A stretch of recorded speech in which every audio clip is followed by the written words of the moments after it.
আসসালামু আলাইকুম প্রিয় দর্শক, অন্য মঞ্চের আলাপচারিতায় আপনাদেরকে আমন্ত্রণ জানাচ্ছি। আজ আমাদের অনুষ্ঠানে আলোচনার জন্য আমন্ত্রিত অতিথি হিসেবে আছেন দ্য ফিনান্সিয়াল পোস্টের চিফ এডিটর, সিনিয়র সাংবাদিক জনাব এম এ আজিজ। জনাব এম এ আজিজ, আপনাকে আমাদের অনুষ্ঠানে স্বাগত জানাচ্ছি। আশা করি আপনি আমাকে শুনতে পাচ্ছেন। হ্যাঁ, আপনাকে ধন্যবাদ। শুনতে পাচ্ছি। আজিজ ভাই, একটা জিনিস ইদানিং বিভিন্ন মহলে আলোচিত হচ্ছে যে আসলে এই রাজনীতিতে আমাদের সামনের দিনগুলো কি হবে কি না হবে, এটা বিভিন্ন রাজনৈতিক দলের যে বক্তব্য সেখান থেকে মানুষ বোঝার চেষ্টা করছে। কিন্তু অনেকে বলছেন যে জামাত আসলে কি চাচ্ছে এটা অনেকের কাছে ক্লিয়ার না।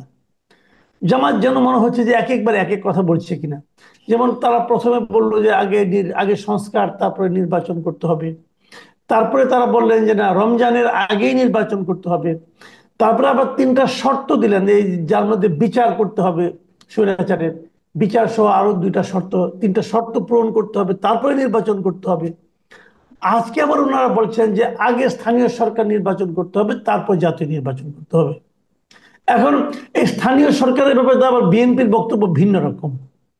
এখন আমি যদি ধরি এই মুহূর্তে সক্রিয় পলিটিক্যাল পার্টি বিএনপি এবং জামাত, এই দুইটাই তো এখন প্রধান যে জি। দুটো দল।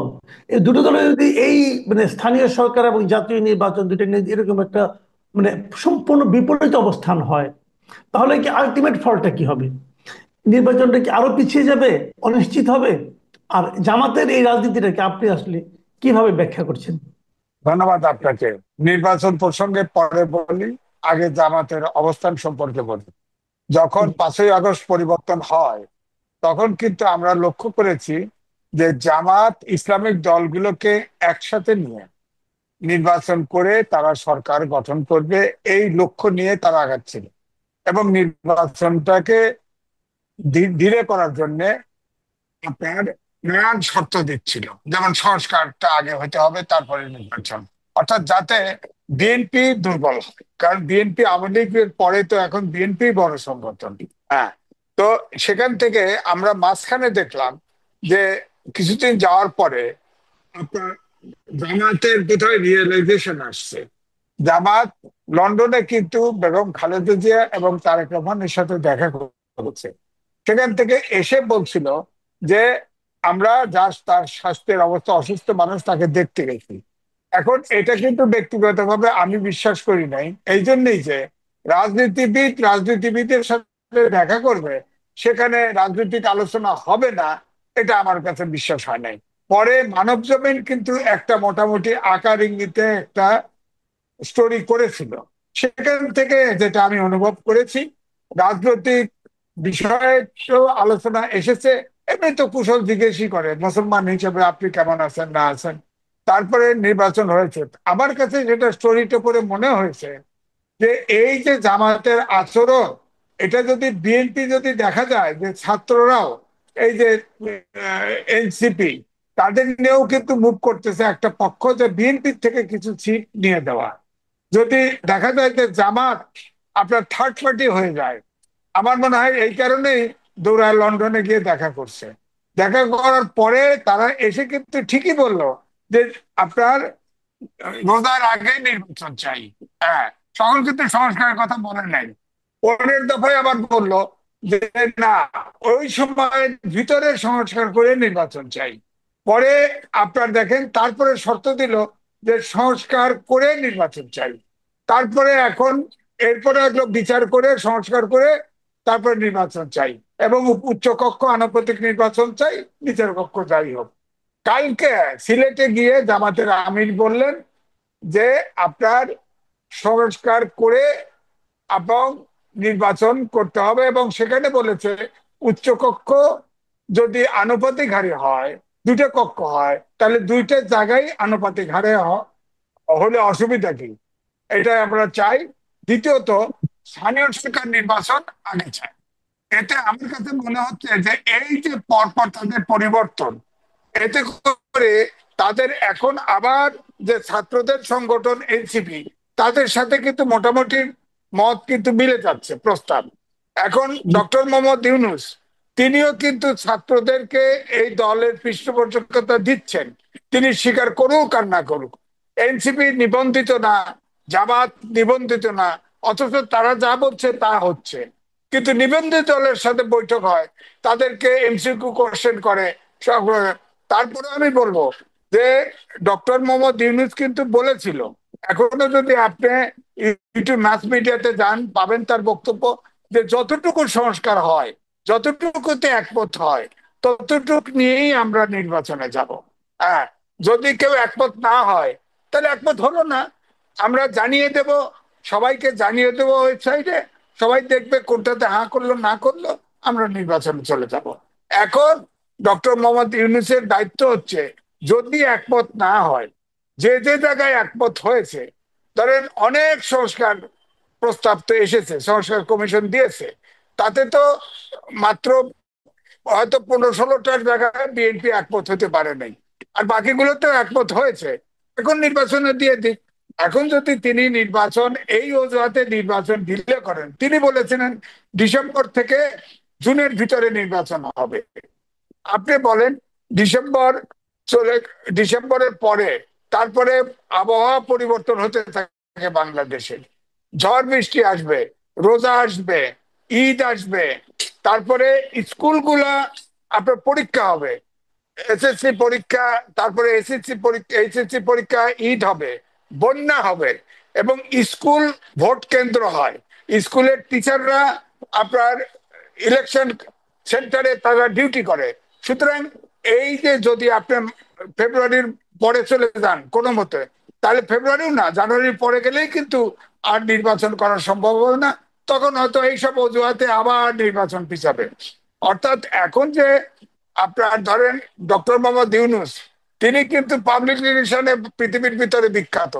তিনি যেখানেই যায় সেখানেই দেখা যায় কয়েকটা লোক বলে 5 বছর আজীবন থাকেন আপনি, এগুলি বলে, এগুলো শুরু করছে। তো উনি কি এই গ্রামীণ ব্যাংকের মতো রিটায়ারমেন্ট 60 বছরে থাকলেও উনি শেষ পর্যন্ত অ্যাপিলেট ডিভিশন পর্যন্ত গেছে এটাকে রক্ষা করার জন্য।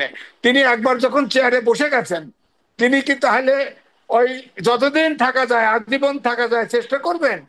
কিন্তু আমার প্রশ্ন হচ্ছে, 1-11-এর সরকার ফখরুদ্দিন মঈনুদ্দিন যখন ক্ষমতা নেয়, তখনও কিন্তু এই জনগণ এই রাজনৈতিক দলগুলোর থেকে মুক্তি পাওয়ার জন্য সমর্থন করেছিল।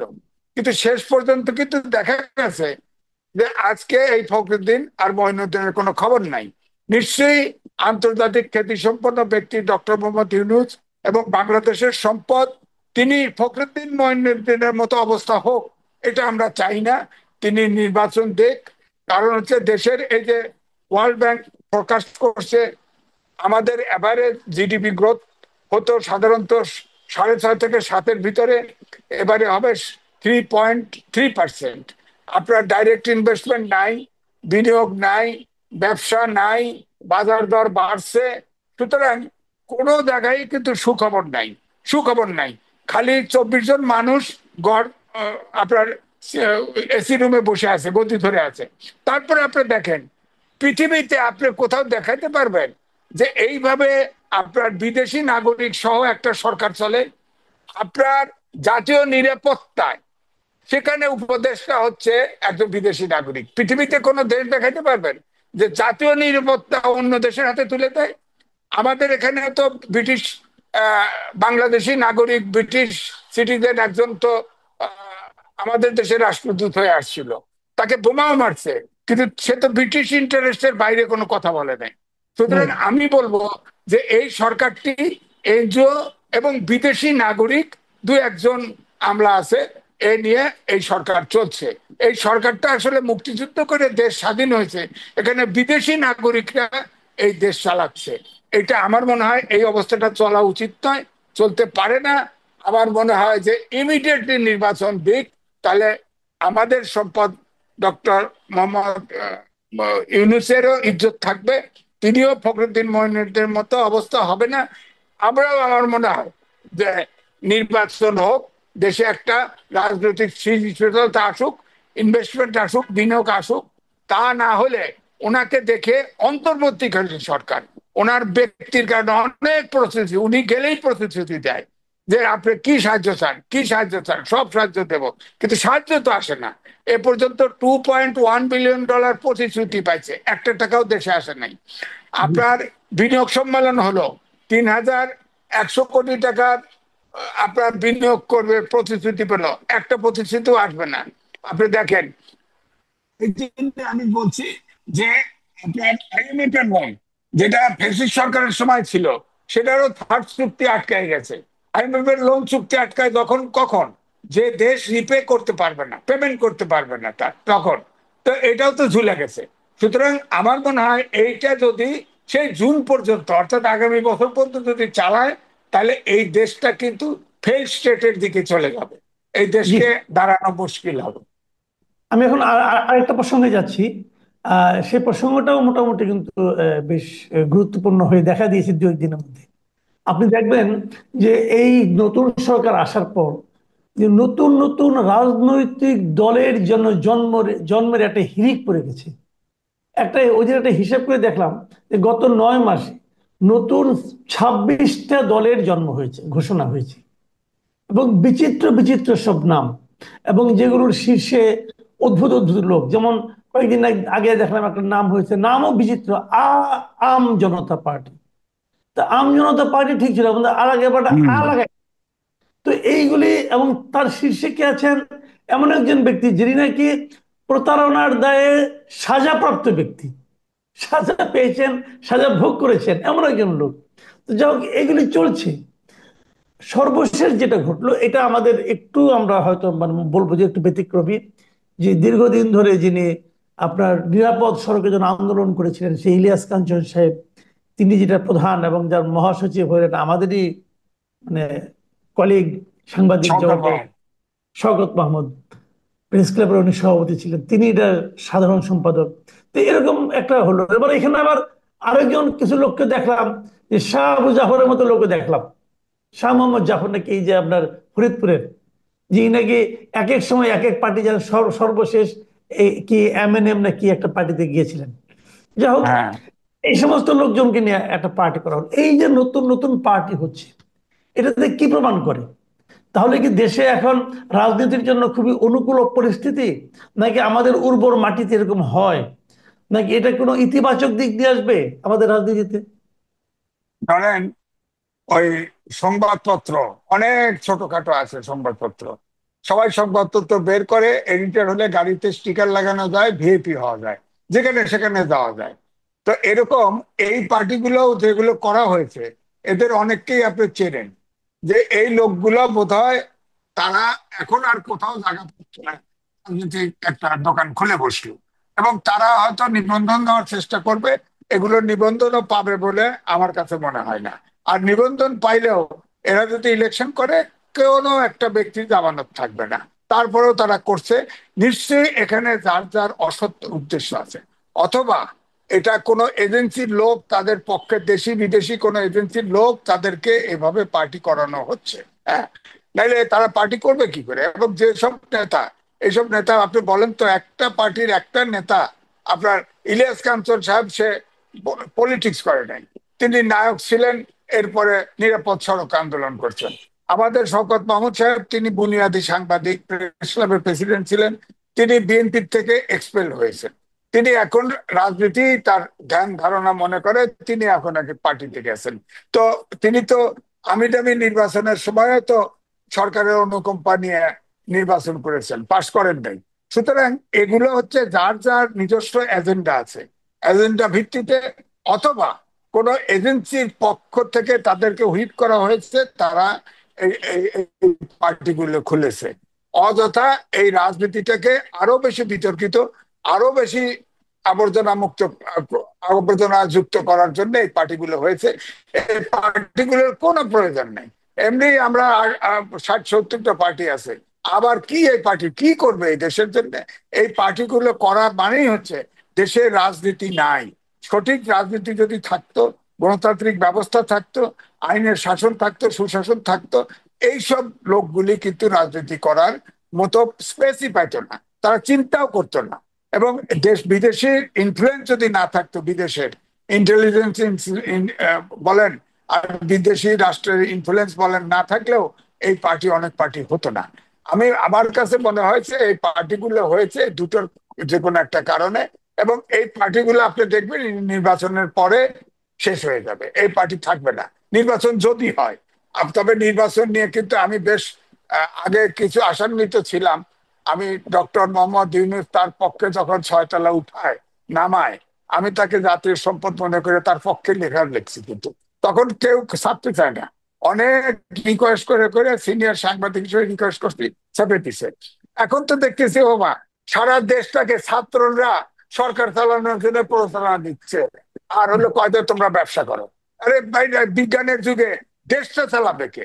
6 থেকে 7টা ব্যাচ ছাত্র আজকে দেশ চালানো ব্যস্ত। প্রত্যেকটা মিনিস্ট্রিতে একটা করে ছাত্র বসায় দিছে, এবং তারা কিন্তু সবার বিরুদ্ধে দুর্নীতির অভিযোগ। এই ছাত্ররা ইলেকশন করবে। এই ছাত্ররা এখন কয়েকজন কেমোথেরাপি খাইতে খাইতে ছোট হয়ে গেছে। এবং উনি যদি জুন মাস পর্যন্ত এই নির্বাচন না দেয়, আমার ধারণা ওনার পক্ষে একটি লোকও থাকবে না কথা বলার। সুতরাং ওনার নিজেই নির্বাচন দেওয়া উচিত। জি, আপনি যে কথাটা বললেন যে এই নির্বাচনটা নিয়ে, এই নির্বাচনের তারিখ নিয়েও কিন্তু নানা ধরনের আলোচনা আপনারা দেখছেন। বিএনপি আলোচনা করতেছে, আওয়ামী লীগ আপনার জামাত আলোচনা করতেছে। সেটা নিয়ে আমরা এক দফা আলোচনা করলাম যে বিএনপি বলেছে ডিসেম্বরের আগে হতে হবে। আপনি নিজেও বললেন যে ডিসেম্বরে না হলে হয়তো সেটা আগামী বছরের ডিসেম্বর পর্যন্ত যেতে পারে। নানা বিষয় আপনাদের ব্যাখ্যা করে বললেন। তো আমার বক্তব্যটা হলো, এক্ষেত্রে আপনার ব্যক্তিগত মতামতটা কি? সরকার যেভাবে বলছে ডিসেম্বরের মধ্যে নির্বাচন অনুষ্ঠান করা কি খুব বেশি কষ্টকর কোনো কিছু হবে? না, চিফ ইলেকশন কমিশনার আজকেও বলছে যে সংস্কার কমিশন যাই করুক না কেন, আমরা নির্বাচনের প্রস্তুতি নিচ্ছি। তারা ডিসেম্বরেই নির্বাচন করতে প্রস্তুত, যদি যার সরকার যদি ক্লিয়ারেন্স দেয় নির্বাচন করা। তো কিন্তু আমার কাছে মনে হচ্ছে সরকারের ভিতরে, বিবিসি একটা রিপোর্ট করেছিল, বিবিসি বাংলা, জি, যে সরকারের ভিতরে সরকার আছে যারা নির্বাচন দিতে চাচ্ছে না, তারা ডিলে করতে চাচ্ছে। এটা নানান কারণে হতে পারে। ওই একই কথা, আমাদের দেশের নির্বাচনের আগে তো বাইরের শক্তির ইনফ্লুয়েন্স থাকে, আবার নিজস্ব এজেন্ডাও থাকে। সব মিলে আমার কাছে মনে হয় আমি নির্বাচনে অনিশ্চয়তা দেখতে পাচ্ছি, এবং দেশটা আসলে খুব সমস্যার পথে আগাচ্ছে। আমার মনে হয় যে ডক্টর মোহাম্মদ ইউনূস বিরাট অর্থনীতিবিদ, তিনি মানুষকে হিপনোটাইজ করতে পারে। রাষ্ট্রপ্রধান, সরকার প্রধান, অর্থনীতিবিদ সবাইকে উনি আহ ইয়ে করতে, হিপনোটাইজ করতে পারে। কিন্তু উনি রাজনীতিতে ভুল করছেন। আমি পরিষ্কার বলবো, উনি রাজনীতিতে ভুল করছেন, অথবা তাকে ভুল পথে পরিচালিত করা হচ্ছে। তিনি ভুল করছেন, তাকে নির্বাচন এখন দেওয়া উচিত। এখন হয়ে গেছে, কোনো কিছুই অর্থনীতি চলছে, কিছু কিছুই সে প্যাকে। সুতরাং এখন যদি উনি ডিলে করে, তাহলে ওনার কিন্তু মঈনুদ্দিন ফখরুদ্দিনের মতো অবস্থা হবে। জি, অনেক ধন্যবাদ জনাব এম এ আজিজ। প্রিয় দর্শক, আপনারা শুনলেন দ্য ফিনান্সিয়াল পোস্টের চিফ এডিটর জনাব এম এ আজিজের বক্তব্য। এবং উনি যথেষ্ট খোলামেলা এবং সহজ সরল ভাষায় বলে থাকেন।